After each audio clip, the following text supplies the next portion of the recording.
ನುಜ್ಜಿ ಅನಸಿ ರಸ್ತೆಯಲ್ಲಿ ಮಳೆ ನೀರು ನಿಂತು ಸಂಚಾರ ಅಸ್ತವ್ಯಸ್ತ. ಜೊಯ್ಡಾ ತಾಲೂಕಿನಲ್ಲಿ ಗುರುವಾರ ರಾತ್ರಿ ಸುರಿದ ಭಾರೀ ಮಳೆಯಿಂದಾಗಿ ನುಜ್ಜಿ ಅನಸಿ ರಸ್ತೆಯಲ್ಲಿ ನೀರು ತುಂಬಿ ವಾಹನ ಸಂಚಾರಕ್ಕೆ ತೀವ್ರ ತೊಂದರೆ ಉಂಟಾದ ಘಟನೆ ನಡೆದಿದೆ. ಅಸಮರ್ಪಕ ಕಾಮಗಾರಿಯ ಪರಿಣಾಮ ರಸ್ತೆ ಮೇಲೆ ಮಳೆ ನೀರು ನಿಂತಿರುವುದಾಗಿ ಸ್ಥಳೀಯರು ಆರೋಪಿಸಿದ್ದಾರೆ. ಸದಾಶಿವಗಢ ಔರಾದ ಹೆದ್ದಾರಿ ಕಾಮಗಾರಿಯ ಭಾಗವಾಗಿ ರಸ್ತೆಯ ಎರಡೂ ಬದಿಗಳಲ್ಲಿ ಗಟಾರ ಮಣ್ಣು ಎತ್ತರವಾಗಿ ಹಾಕಿರುವುದರಿಂದ ಮಳೆ ನೀರು ಹೊರಹೋಗಲು ದಾರಿ ಸಿಗದೆ ರಸ್ತೆಯಲ್ಲಿ ನೀರು ಸಂಗ್ರಹವಾಗಿದೆ.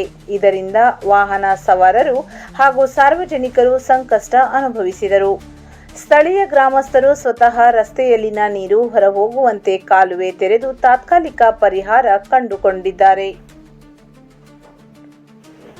ತಾಲೂಕಿನಲ್ಲಿ ಲೋಕೋಪಯೋಗಿ ಇಲಾಖೆಯಿಂದ ನಡೆಯುತ್ತಿರುವ ಕಾಮಗಾರಿಗಳು ಆಮೆಗತಿಯಲ್ಲಿ ಸಾಗುತ್ತಿವೆ ಎಂಬ ಆರೋಪವು ಕೇಳಿಬಂದಿದೆ.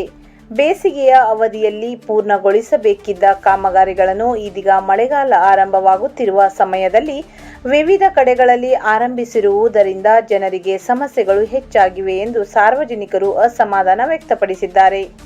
ತಾಲೂಕಿನ ವಿವಿಧ ಭಾಗಗಳಲ್ಲಿ ರಸ್ತೆ ಕಾಮಗಾರಿಗಳಿಂದ ವಾಹನ ಸಂಚಾರಕ್ಕೆ ಅಡೆತಡೆ ಉಂಟಾಗುತ್ತಿದ್ದು, ಲೋಕೋಪಯೋಗಿ ಇಲಾಖೆ ಅಧಿಕಾರಿಗಳು ತಕ್ಷಣ ಗಮನ ಹರಿಸಿ ಕಾಮಗಾರಿಗಳಿಗೆ ವೇಗ ನೀಡಬೇಕು ಎಂದು ಜನರು ಆಗ್ರಹಿಸಿದ್ದಾರೆ.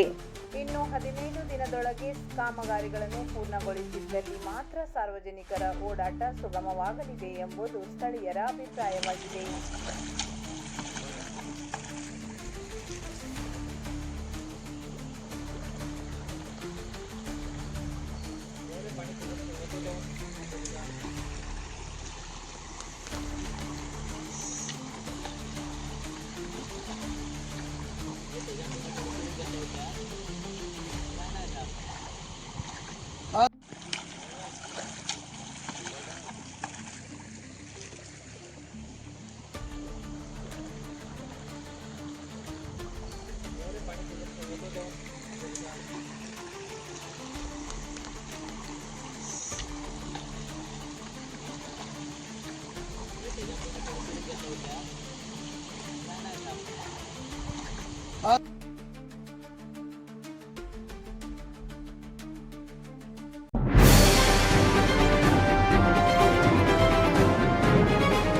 ಇದು ಖಾಲಿ ಡಿಜಿಟಲ್ ವಾಹಿನಿ, ಸತ್ಯ ಮತ್ತು ಸ್ಪಷ್ಟ ಸುದ್ದಿ.